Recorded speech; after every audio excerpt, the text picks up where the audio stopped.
So part 4 में आपका स्वागत है दोस्तों। अब मैं आपको बताने वाला हूँ यहाँ पे पार्ट 4 के बारे में कि इसमें क्या क्या चीज़ें होने वाली। मतलब एक्सेल में हमने बेसिकली देखा कि यहाँ पे और एंड कैसे यूज़ करना है, राइट। इसकी प्रैक्टिस तो आपने की होगी ऑलरेडी, प्रैक्टिस फाइल मैंने शेयर की है जैसे कि आपको मैंने पहले ही बता दिया है। सो और एंड अभी डिटेल में थोड़ा सा और समझते, क्योंकि इसी बस फॉर्मूला टाइप करके आंसर निकालना ये आपका मकसद नहीं होना चाहिए। मैंने पहले ही बताया कि आपको इन फॉर्मूला को ऐसा ही समझ लेना है कि आपके पास कोई भी डेटा है, उस डेटा के ऊपर इस फॉर्मूला को आपको अप्लाई करना आना चाहिए, आपको खुद से लॉजिक बिल्ड करना आना चाहिए। मेरा हमेशा से यही कहना रहा है कि आपको एक्सेल में लॉजिक बिल्ड करना आना चाहिए, आपके प्रॉब्लम्स के हिसाब से आपको फॉर्मूला लगाना आना चाहिए, राइट। तो इसी के लिए मैं और एक एग्जांपल के साथ और एंड को समझाऊंगा अभी। अब आपको ये थोड़ा सा एग्जांपल प्रैक्टिकली लगेगा कि भाई हाँ ये ठीक है, थोड़ा सा ये समझ में आ रहा है। अब आपको सपोज एग्जांपल ले लो कि एक कंपनी में कुछ एम्प्लॉयज़ है और जिसके मैंने डिपार्टमेंट यहाँ पे लिखा है और उनके लास्ट 6 मंथ के वर्किंग डेज मैंने लिखे। आप कोई भी एग्जांपल ले सकते हैं।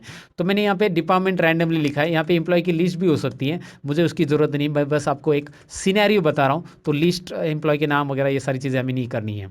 आप समझदार हो, इतना टाइम हमें वेस्ट नहीं करना है। मैंने परचेज सेल्स डिपार्टमेंट ले लिया है, आप और भी ले सकते हैं, इसमें अकाउंट भी डाल दो, चलो ठीक है। तो मेरे पास 3 डिपार्टमेंट की एम्प्लॉयज़ है, purchase sales, purchase account, purchase sales, ऐसे रिपीट यहाँ पे एम्प्लॉय की लिस्ट हो सकती है। और उनके लास्ट 180 डेज़ के वर्किंग डेज है।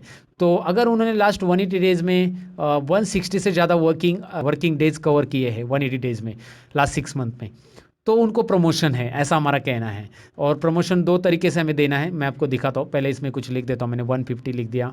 सो 167, 168 एंड 178, चलो छोटा सा डेटा। अब मैंने यहाँ पे मुझे 2 तरीके से प्रमोशन देना है, इधर यस और नो लिखना है, प्रमोशन है कि नहीं। एक एंड के तरीके से देना है, एक और के तरीके से देना है। अभी एंड और के तरीके क्या है मैं आपको बता देता हूँ। एंड और का फॉर्मूला हमारा जो ऊपर ही में मैंने एक्सप्लेन किया था। अब करना क्या है, यहाँ पे आपको यहाँ पे क्लीन दिखाई दे रहा है कि मुझे पहला एंड के साथ क्या कंडीशन करना है।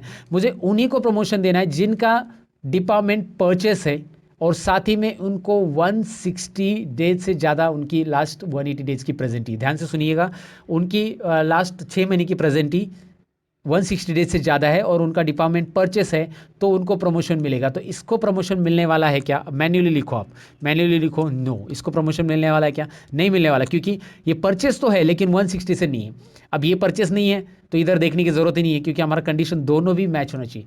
जब हमारे पास दोनों भी कंडीशन कंपलसरी होते हैं तब हम उसे एंड बोलते हैं दोस्तों। क्या बोलते हैं, एंड। तो यहाँ पे दोनों कंडीशन में से एक भी कंडीशन नहीं मिल रही, ये मिल रही, यहाँ पे यही कंडीशन नहीं मिल रही, पहले परचेस वाली ये मिल रही, लेकिन इसको लेके क्या करेंगे हम, हमें दोनों भी चाहिए, तो उसे हम एंड बोलते हैं। एग्जांपल ले लो ना, जैसे आप एक ड्राइविंग लाइसेंस निकालेंगे, उन्होंने बोला कि आधार कार्ड भी चाहिए, पैन कार्ड भी चाहिए, दोनों भी चाहिए, यानी कि एंड।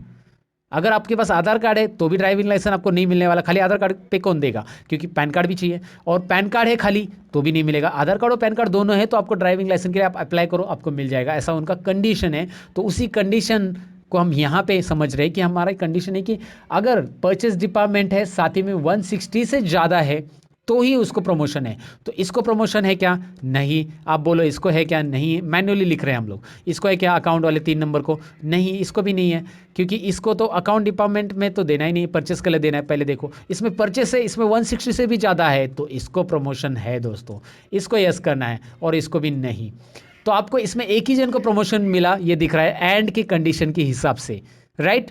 अब और की कंडीशन के हिसाब से देखेंगे, मतलब कहना क्या है कि और में अभी मैंने और यूज़ किया, उन्होंने क्या बोला, एक तो परचेज डिपार्टमेंट से तो भी उसको प्रमोशन दे दो, और परचेस में नहीं है तो भी उसको प्रमोशन देना है, लेकिन तभी देना है जब उसके लास्ट 6 महीने की प्रेजेंटी, आई मीन टू से, तो 160 डेज से ज़्यादा होनी चाहिए। तो कैसे करेंगे दोस्तों, अब मैं आपको बताता हूँ यहाँ पे सिंपली। अब इसको प्रमोशन क्या होगा, यहाँ पे बोलो प्रमोशन यस और नो। इसमें प्रमोशन यस होगा क्योंकि वो परचेस वाला है, यस यस, ओके। इसमें यस होगा प्रमोशन क्योंकि उसमें परचेस है, उसमें 160 से नहीं है तो भी चलेगा क्योंकि वो दोनों में से एक है। यहाँ पे मिलेगा प्रमोशन यस, इसको भी मिलेगा क्योंकि इसमें भी क्या है बताओ मुझे, इसमें भी है उसको 160 से ज़्यादा, ये परचेस नहीं तो भी चलेगा, लेकिन ये तो है ना, एक कंडीशन मिल रही है, यहाँ पे भी एक कंडीशन मिल रही है, इससे भी यस, यहाँ पे भी एक कंडीशन मिल रही है, इसे भी यस, क्योंकि ये 160 से ज़्यादा है। यहाँ पे तो दोनों भी कंडीशन मिल रही है, या तो ऑफकोर्स यस ये होना चाहिए, और यहाँ पे सभी को प्रमोशन मिल रहा है इस और के कंडीशन के मुताबिक। फॉर्मूला लगा के देखते हैं, इन्हीं को मैं यहाँ पे कॉपी पेस्ट करता हूँ। कॉपी पेस्ट किया। अब यहाँ पे फॉर्मूला क्या लगा रहा हूँ मैं, मतलब समझ लेना है आपको कैसे करना। इज इक्वल टू इफ, पहले एंड का formula, and open bracket, condition क्या है, this must be equal to, मैंने आपको बोला टेक्स्ट है तो टेक्स्ट को किस में लिखना है, इन्वर्टेड कोट्स में, तो मैंने लिख दिया परचेस डिपार्टमेंट इन्वर्टेड कोट में, दिखाई दे रहा परचेस। सो J11 में अगर परचेस है तो देखिए ध्यान से, एंड J11 में अगर परचेस है तो कॉमा, J11 में परचेस है तो ठीक है, कॉमा करने के बाद यहां पे हम दूसरा सेल लेंगे, कौन सा, वर्किंग डेज में, if this is greater than, ध्यान से देखिए, ग्रेटर देन इक्वल टू 160, तो यहां पे कॉमा क्या मेंशन कर रहा है, एंड मेंशन कर रहा है, एंड, ये कॉमा जो है बीच वाला ये एंड है।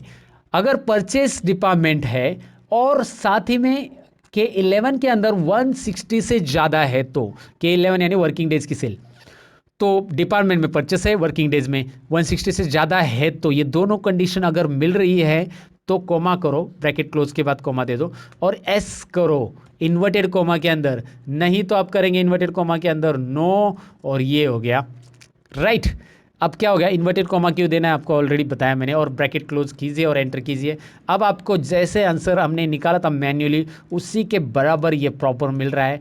जब भी दोनों कंडीशन मिल रही है तभी यस, बाकी सारी जगह पे नो। हमने यहाँ पे आंसर ऑलरेडी वेरीफाई करने की टेंशन ही नहीं, क्योंकि हमने आंसर पहले से निकाल के रखे। अब और के लिए क्या करेंगे, if open bracket, same formula, आप एक काम कीजिए, इतना फॉर्मूला मत लिखिए, मैं आपका टाइम सेव कर देता हूँ। ये फॉर्मूला पूरा का पूरा कॉपी कीजिए और यहाँ पे बस पेस्ट कीजिए। अब यहाँ पे और लिखिए, क्या लिखिए यहाँ पे, और अब सेम फॉर्मूला, कुछ भी चेंज नहीं करना है। आप बोलोगे कुछ भी नहीं, हाँ जी हाँ, मैं बता देता हूँ, फिर से फॉर्मूला रीड करते हैं। इफ ओपन ब्रैकेट और, मैंने ये बताना भूल गया कि मैंने फॉर्मूला कैसे कॉपी किया। ये डबल क्लिक करो इसके ऊपर, जब भी आप फॉर्मूला कोई देखते हो, यहाँ पे देखना है कोई भी फॉर्मूला, एक तो आप F2 बटन प्रेस कर सकते हो उस फॉर्मूला को देखने के लिए, या डबल क्लिक बटन प्रेस करते हैं तो वो फॉर्मूला दिखाई देता है इस तरह से। और इसके बाद इसको ऐसा सिलेक्ट कर लेना है पूरे फॉर्मूला को, कंट्रोल ए बटन भी प्रेस कर सकते हैं, नहीं कंट्रोल ए से नहीं हो रहा है सॉरी, यहाँ पे ऐसा ड्रैग करके सिलेक्ट कीजिए, कंट्रोल C कॉपी, ड्रैग करके राइट, कॉपी करने के बाद यहाँ पे कर्सर रखिए और यहाँ पे डबल क्लिक करके पेस्ट करेंगे तो भी चलेगा, डायरेक्ट पेस्ट भी चलेगा, लेकिन डबल क्लिक करके पेस्ट कीजिए ताकि हम फॉर्मूला डायरेक्ट एडिटर में आ जाएंगे। और फिर और करके टाइप कीजिए, एंड की जगह और कीजिए, एंटर, फॉर्मूला आ गया है, आंसर भी आ गया है, सबको आपको यहाँ पे दिखाई दे रहा है यस है और यहाँ पे भी यस है। अब इस फॉर्मूला को समझ लेते हैं, इफ ओपन ब्रैकेट और ओपन ब्रैकेट J11 यानी कि department is equal to purchase रहना चाहिए, या फिर ध्यान से देखिए मैं ये कोमा को या फिर बोल रहा हूँ, यानी कि इसके अंदर परचेस है तो भी चलेगा, या फिर परचेस नहीं है उसके अंदर तो नो प्रॉब्लम, इसके अंदर 160 से ज़्यादा है क्या, वर्किंग डेज के अंदर है तो यस, नहीं तो नो। यहाँ पे यस नो की पोजीशन चेंज नहीं होगी, ये पास फेल की तरह नहीं है, याद रखिए वो ग्रेटर देन लेस देन था वहाँ पे, यहाँ पे ये कंडीशन मैच कर रहे हैं हम लोग राइट, यहाँ पे यस पहले रहेगा हमेशा और नो यहाँ पे रहेगा। तो ये कंडीशन इस तरह से रीड होगी, जैसे आप वोटिंग कार्ड निकलने गए और वोटिंग कार्ड में वालों ने बोला कि आपके पास पैन कार्ड है तो भी हम वोटिंग कार्ड देंगे, और आपके पास पैन कार्ड नहीं है तो कोई प्रॉब्लम नहीं, आप आधार कार्ड दिखा दो, आपको फिर भी वोटिंग कार्ड मिलने वाला है। मतलब दोनों में से एक कार्ड भी आपके पास है तो भी आपको वोटिंग कार्ड मिलता है, वोटिंग कार्ड के लिए अप्लाई कर सकते हैं, आई मीन टू से।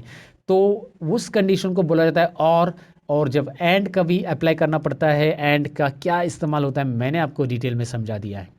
एंड और को हमने दरअसल रिजल्ट के अंदर भी यूज़ किया, इस एग्जाम्पल के अंदर भी हमने समझा कि एंड और को हम कैसे अलग सा यूज़ कर सकते हैं। पार्ट 4 तो हमने जान लिया, thank you very much for watching this video. अब पार्ट 5 में हम नेक्स्ट टिप सीखेंगे जो कि हम ग्रेड निकालना सीखेंगे। मिलते हैं पार्ट 5 में।